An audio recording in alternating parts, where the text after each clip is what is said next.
So in this installment of the Rheem water heater install, we're going to work on the gas line. And so here are the materials we're going to use. 3/4 inch pipe fittings, a valve, a bunch of nipples, a union. And what we're going to try to do here is, if you can get here, get over here, come a little bit closer. And where is it? Right here we go. So if you can, right over here is where the gas comes into the house and travels up this line and then goes out toward the appliances. We got furnace, water heater, yada yada yada. Here we have a T with a cap on it, so this is the perfect place to tap into. There's no valve between here and the outside of the house, so I'm gonna have to go out to the meter to shut it off. The idea is we come up here from this, take this plug out and go out here, back, down here, around, and then to a T, and this is where the gas inlet is for the water heater. So let's go outside, turn the gas off, and then we'll get started. All right, so we're out here at the meter. This is where you normally have the shut off, and notice it's turned upward, meaning the gas is on. So we're just going to take a little crescent wrench here, put it over here, and then turn it off. Once you get it off, through, lined up with this clip, it should be completely off right here.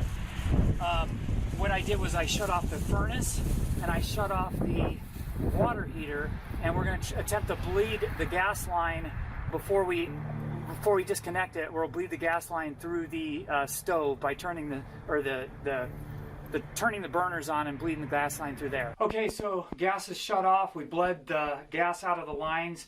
Now we're ready to start working on the gas piping. These are the tools we're going to use here. Some pipe wrenches. I like this stuff here. It's a thread sealant for pipes carrying gas. So we'll use this as our thread sealant. And we're going to get started now, and I'll bring you back when we're finished piping.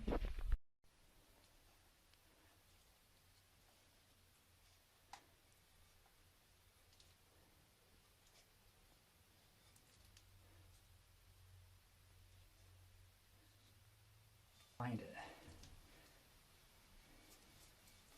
Yeah, I'll probably cut this up. Make it look more.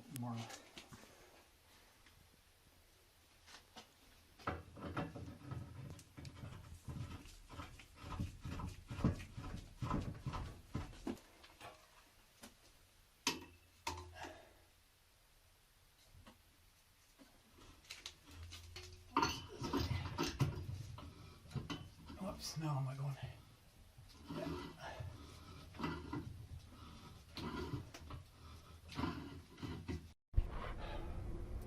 Okay, so we're about halfway done with the gas, but we went ahead and turned the gas back on from the outside so we can have heat, because it is February in Chicago.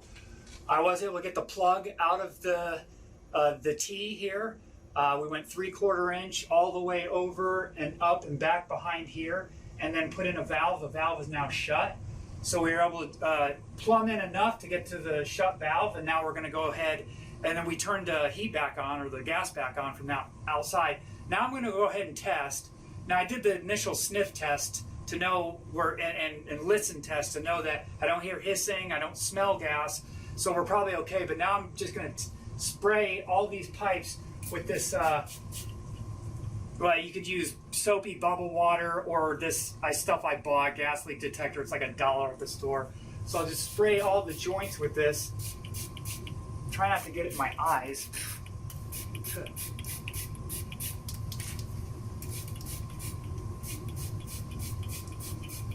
Just spray it all over. And what you're looking for, which we're hoping we're not seeing, you're going to see tiny little bubbles just from the soap. But what you're looking for is when there's a gas leak, is a bubble, a pronounced bubble will bubble up and pop. So don't worry about these tiny little bubbles. Look for big bubbles starting to form, like as if you're a kid blowing bubbles with your wand.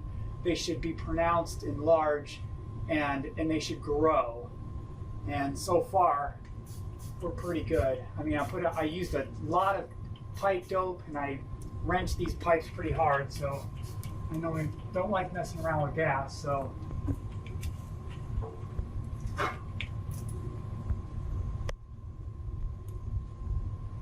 We're looking pretty good. Okay, we're back and we have finished. I just put a couple of clips out there of me working on it, but I didn't film the whole thing, obviously. You know, this would probably look better if a plumber who has an actual tap and die machine that can make their own length of pipes.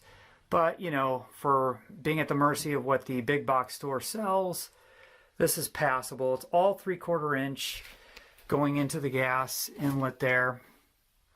I did go ahead and put a union right here, so if we ever have to change anything out, you only have to replace or pull out this amount. And then the valve is up there. It's off right now, but I did turn it on and check everything, and you can see that goes up there, and I kind of fixed some of that mess right there, the chunks missing of the wood. And I did have to cut out a little bit here to make that work, just a tiny bit. And but yeah, I was able to join it into the original 3/4 inch T. That plug was in there pretty good, but it did come out. So, you know, I think it's a success.